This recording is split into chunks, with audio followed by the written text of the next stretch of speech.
Indonesia ini sumber daya alamnya luar biasa nih. Problem kita masih sama nih, sumber daya manusia kita mesti upgrade. That's why kita mulailah Job Seeker Company, platform yang menghubungkan antara pemberi kerja, perusahaan, employer, dan juga pencari kerja, ya, kandidat gitu. Baca CV satu-satu, human errornya tinggi pasti. Tapi kalau kasih robot yang kerjain, kemungkinan besar oke.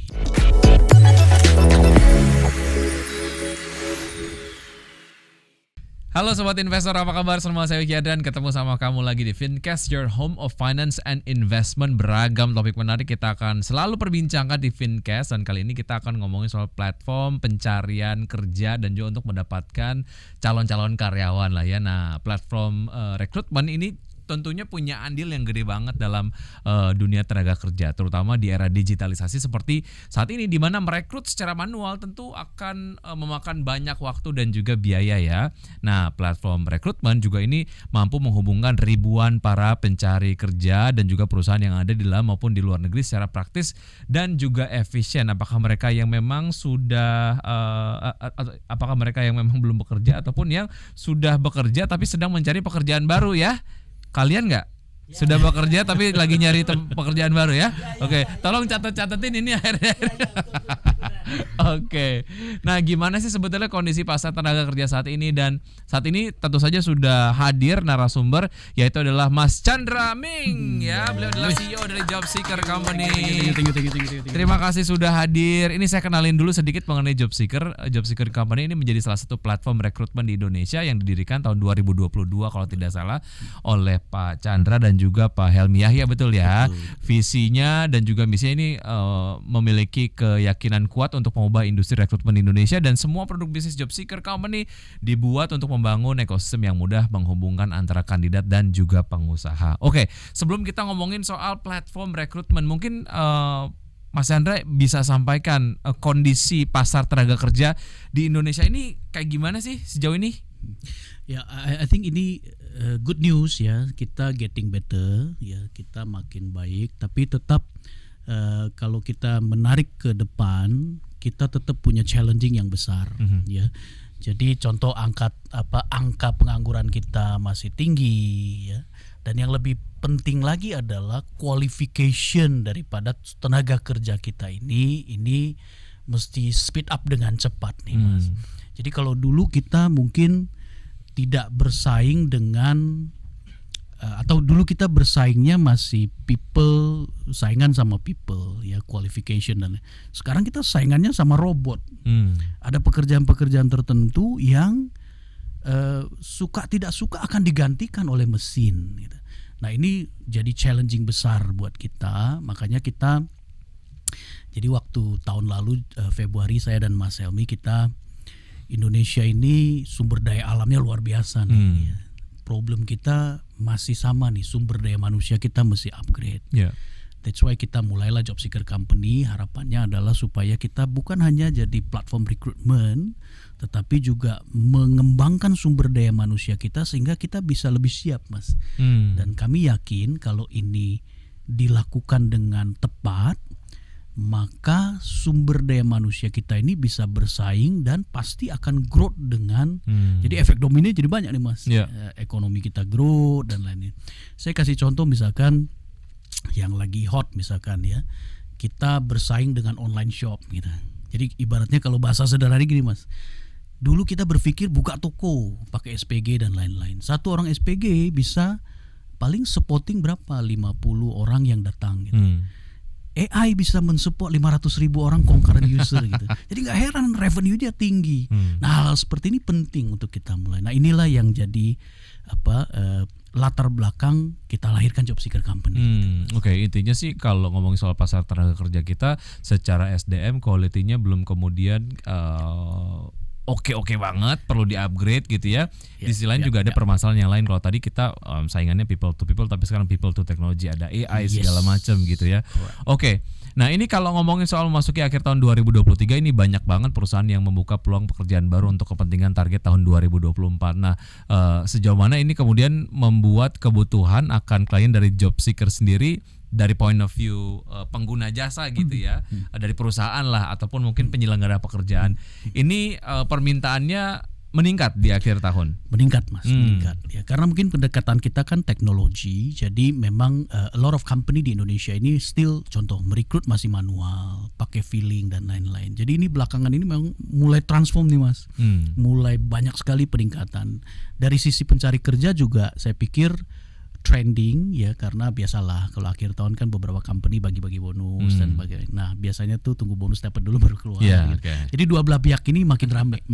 Saya pikir puncaknya memang ada yang berkata bahwa tahun depan kan kita tahun politik yang hot banget nih, pemilu dan lain-lain ya. Tapi saya pikir ya business is all about people. Dan people ketika ada sesuatu yang transform, ada sesuatu yang baru dan lebih baik, people akan nyemplung ke situ. Jadi ini it's getting hot juga nih, nggak kalah dengan politik gitu. Oke, dan dari dua belah pihak ya, dari penyelenggara pekerjaan dan juga orang yang juga mencari pekerjaan, trafiknya terasa di Job Seeker. Terasa banget.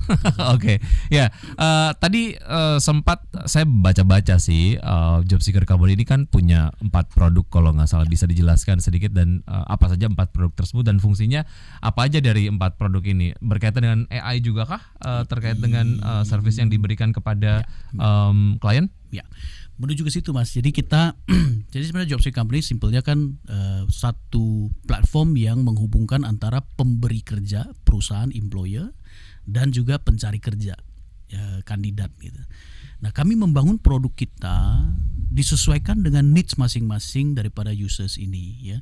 Kayak corporate kita ada perusahaan besar yang merekrut begitu banyak orang, let's say 10.000 orang dalam 1 bulan.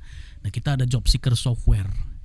Job Seeker Software ini mentransform metode rekrutmen manual ke digital.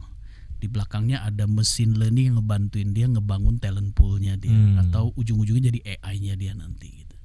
Lalu ada Job Seeker Services, kita tahu beberapa position masih menggunakan jasa perekrutan agency ya, kayak headhunter dan lain-lain. Nah, kita ada Job Seeker Services yang simpelnya headhunter berbasis teknologi, sehingga lebih cepat dan lebih murah gitu. Nah, Job Seeker Software tech-nya, Job Seeker Services layanannya. Lalu ada satu lagi yang kita akan mulai kebetulan minggu depan nih, yaitu Job Seeker Partners. Nah, ini buat teman-teman yang UKM yang mau, biasa kan kalau UKM Mas misalkan mau rekrut biasanya kan referensi, tanya sama karyawan ada nggak temen dan lain-lain. Nah, kita platformkan itu gitu. Nah, ini 4 produk kita yang buat teman-teman yang Bapak Ibu yang cari karyawan. Kalau buat yang cari kerja cuma satu, Job Seeker Apps. Jadi teman-teman kalau mau nyari kerja downloadnya yang Job Seeker Apps, Job Seeker.app. Di situ bisa dipakai untuk mencari pekerjaan yang diimpi-impikan gitu ya. Yes. Tadi sebelum kita mulai kita sempat ngobrol mengenai gimana sebetulnya sejauh ini platform rekrutmen melayani S1 ke atas, tapi yang S1 ke bawah belum terlalu banyak, padahal juga kebutuhannya dari segi penyedia pekerjaan juga banyak, dari yang pencari kerja juga lebih banyak lagi gitu ya. Nah, sejauh mana ini akhirnya diformulasi dan juga menjadi satu segmen yang di-cater juga oleh Job Seeker? Ya, exactly Mas. Jadi Job Seeker Company ini kita mesti nentuin kan market mana yang kita mau jangkau.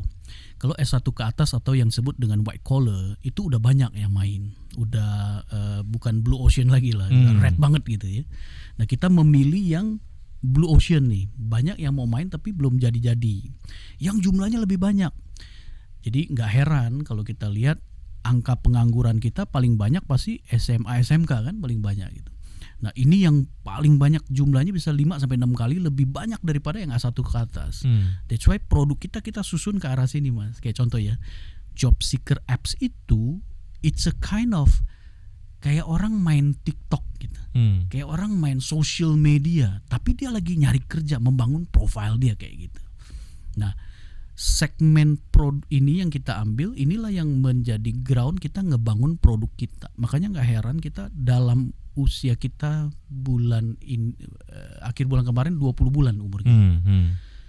Dalam 20 bulan 2,6 juta orang sudah menggunakan ekosistem kita. Mungkin brandnya dia belum terlalu tahu, tapi dia udah pakai. Nah, ini yang kita believe that mudah-mudahan lah ya, saya pikir kalau kita bisa helping angkatan kerja blue collar ini yang lulusan SMK ini lebih baik, I think ini akan punya efek domino, tingkat kesejahteraan naik, pengangguran turun, dan harusnya dia makin bagus gitu. Ya saya kasih contoh Mas, misalkan ya, dia tadinya nyari kerja, di kepala dia ingatnya adalah ngelamar ke kota gitu. Sekarang dengan job seeker app dia tinggal buka aja mau ngelamar apa, akan muncul semua lowongan yang paling dekat dengan dia. Dan dia jadi location based juga nanti pekerjaan yang muncul ya. Oke. Betul-betul location berapa kilometer dari tempat tinggalnya dia. Karena kalau level ini Mas, location itu penting. Kita tahu gajinya kan misalkan 1 juta gitu. Jadi kalau location kejauhan ongkos habis di ongkos ya, gitu kan. Jadi dia mesti location based. But realitinya di lapangan masih banyak yang persepsinya kalau mau cari kerja mesti ke kota terdekat. Nah, ini yang kita coba solve ya. Dan hasilnya menurut kami dari piloting project kita 20 bulan ini, kita melihat iya loh, dia kerjanya dekat-dekat tempat tinggal dia. Lebih maksimal ya. Jadi apa yang dia dapat dan apa yang dia keluarkan mesti ada selisihnya. Dan percikan-percikan inilah yang kita melihat, sepertinya kalau kita selesaikan urusan ini jumlahnya nggak sedikit Mas, 75 juta orang angkatan kerja bekerja di bidang ini. Jadi kalau kita selesaikan harusnya urusan sumber daya manusia kita paling enggak ya udah mulai selesai lah pelan-pelan gitu. Dan ini juga akan berdampak kalau banyak orang yang kerja, daya belinya juga jadi naik, pertumbuhan ekonomi juga akan naik gitu ya. Exactly. Oke, tadi sempat disampaikan ada shifting digital lah dari industri rekrutmen lah yang kemudian ini digadang-gadang oleh teman-teman di platform rekrutmen gitu. Tapi gimana, mungkin Anda bisa jelasin kalau ketemu sama perusahaan ataupun klien yang mereka sangat-sangat terbiasa dengan metode rekrutmen konvensional gitu. Challenge-nya gimana? Seberapa menarik journey-nya? Challenging banget pasti ya, karena saya pikir ya sama kayak dulu saya mentransformasi media rekrutmen dari koran ke internet yang hari ini kenal dengan job portal. Itu challenging juga Mas. Sampai begini Mas, Pak Chandra ini canggih ya, teknologi banget, tapi saya nggak punya akses internet yang cepat gitu. Sampai akhirnya saya bikin gini, ya udah deh, teman-teman HR ngumpul, kandidatnya saya kumpulin, jadilah job fair itu. Sampai hari ini masih digunakan. Ya. Dan saya pikir ini challenging juga, karena biasalah semua yang baru pasti orang akan reluctant untuk berubah gitu ya. Cuma yang ini jauh lebih mudah dibanding dulu, karena dulu internet aja susah. Nah sekarang internet udah di mana-mana ya. So I think ini jauh lebih mudah, dan kami melihat salah satu klien kami contoh Mas ya, Rumah Sakit Mitra Keluarga. Dulu ceritanya selalu sama, susah Pak cari dokter, cari perawat dan lain-lain. 2 bulan dia transform ke sistem kita, dia punya I think 240 orang sudah direkrut Pak. Dan hari ini persepsinya langsung berubah. Ternyata kita banyak ya perawat ya. Masalahnya selama ini kita rekrutnya manual, konvensional. Hari ini panggil kandidat 10, yang datang 2 ya, nggak ada catatannya. Besok dipanggil lagi tuh yang nggak datang ya. Udah dipanggil lagi gitu. Nah konvensional inilah yang transform ke digital system kami. Nah itu yang membuat ternyata makin hari teknologi itu makin mudah ya harusnya gitu. Dan itu aim kita, memudahkan gitu ya. Oke. Tadi kan disampaikan soal job seeker company lah ya. Nah mungkin Anda bisa sampaikan semacam sukses story lah dari klien yang kemudian menggunakan jasa di job seeker, mereka bisa memenuhi kebutuhan dari SDM-nya gitu, terus akhirnya juga ya pada ujungnya berdampak ke efisiensi dari operasional perusahaan gitu, karena kebutuhan SDM-nya sudah terpenuhi dengan simple gitu. Exactly Mas. Jadi ini betul-betul transform ke, bukan kayak dulu kan pasang iklan di koran, dapat CV manual, dibaca satu-satu. Nah hari ini to be frank, di perusahaan-perusahaan di Indonesia juga tidak pakai koran lagi sih, pasangnya di internet yang saya bangun sebelumnya ya. Tapi tetap aja dia dapat CV bentuknya CV manual, di email, dibaca satu-satu.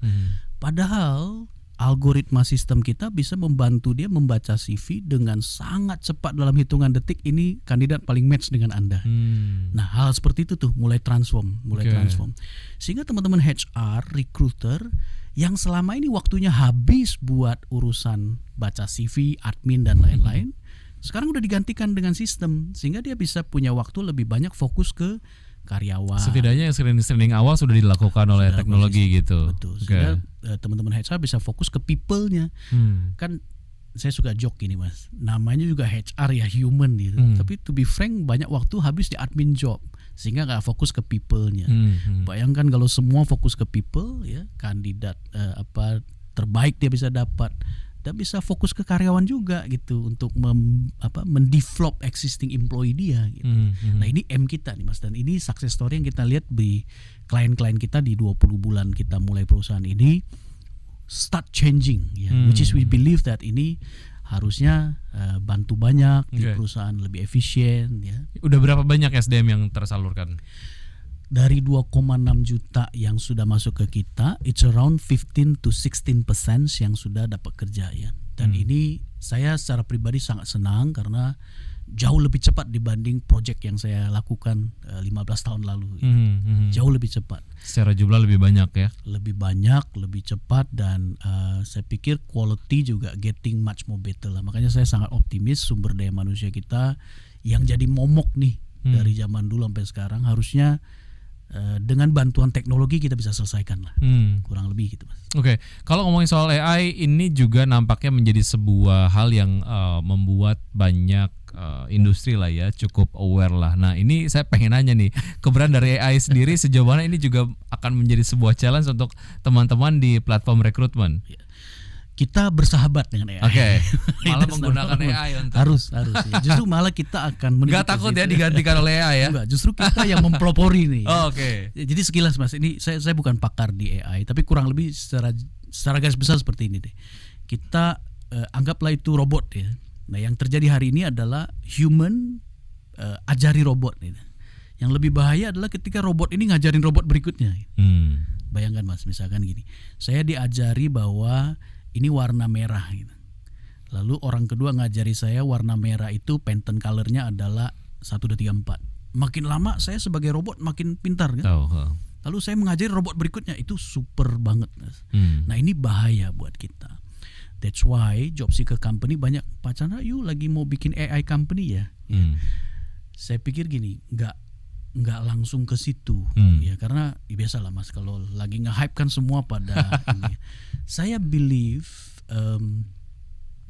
AI itu ujungnya gitu. Nah, it is a game of big data yang dikelola oleh yang orang sebut machine learning ya. Outputnya itu. Dari output ini regeneratif lagi ke output yang lebih baru.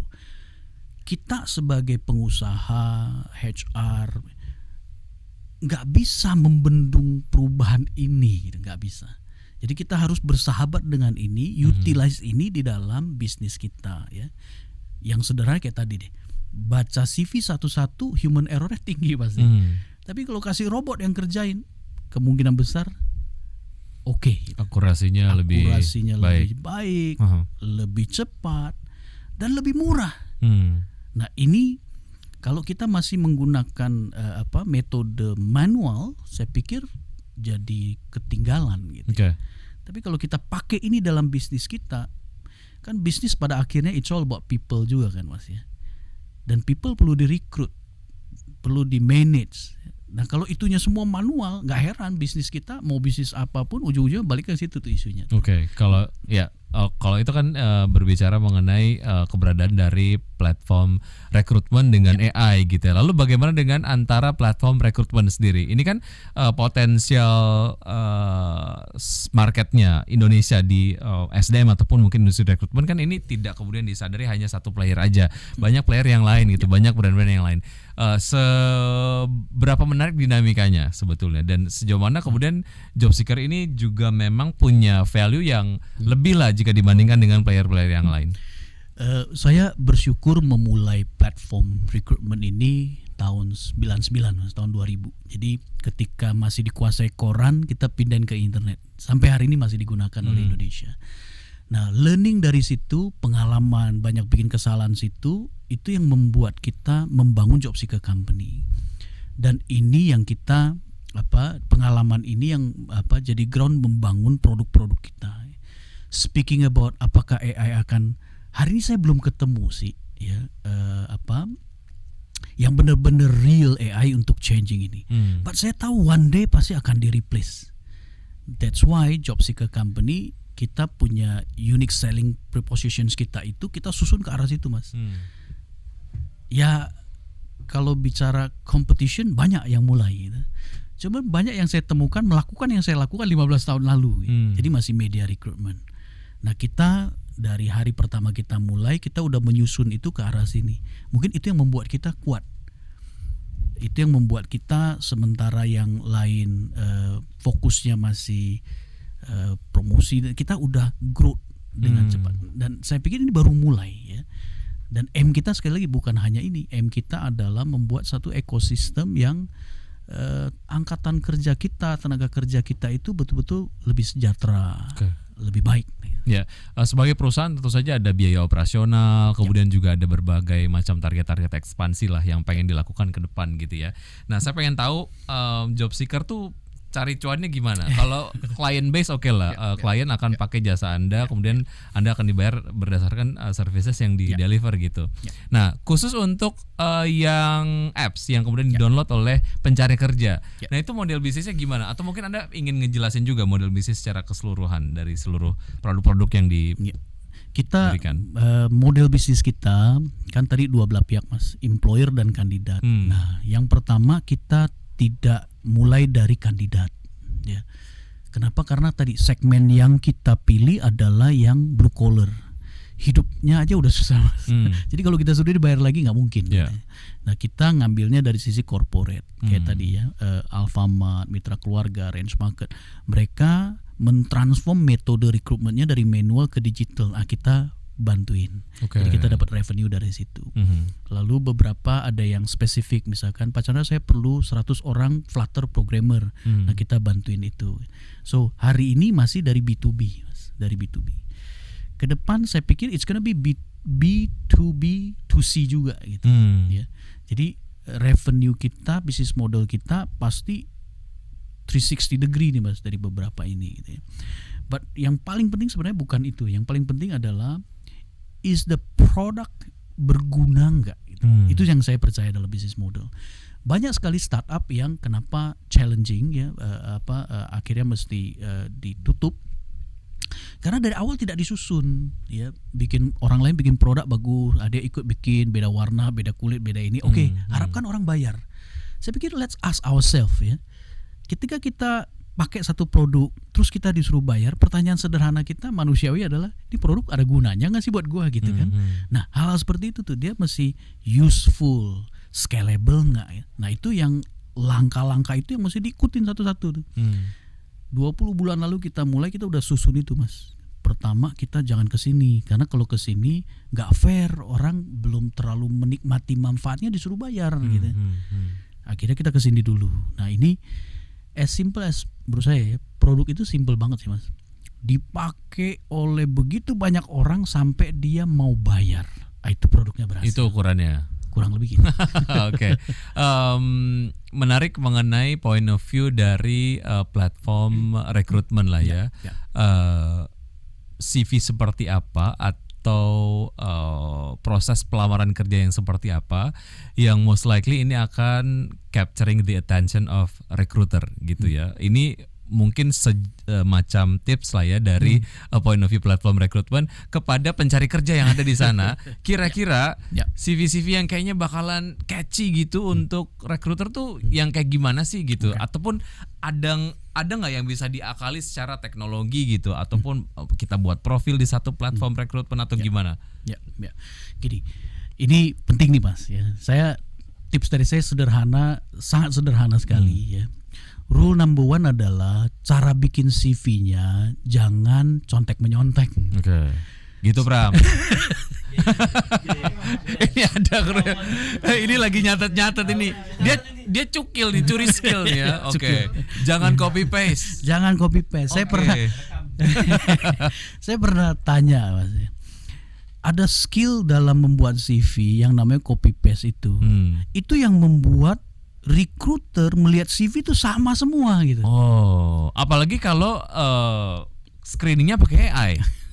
Iya. itu pasti langsung Iya nggak ke sih? remove tuh Mas itu, ya. Oke. So itu rule number 1 tuh, jangan Oke. sontek menyontek gitu ya.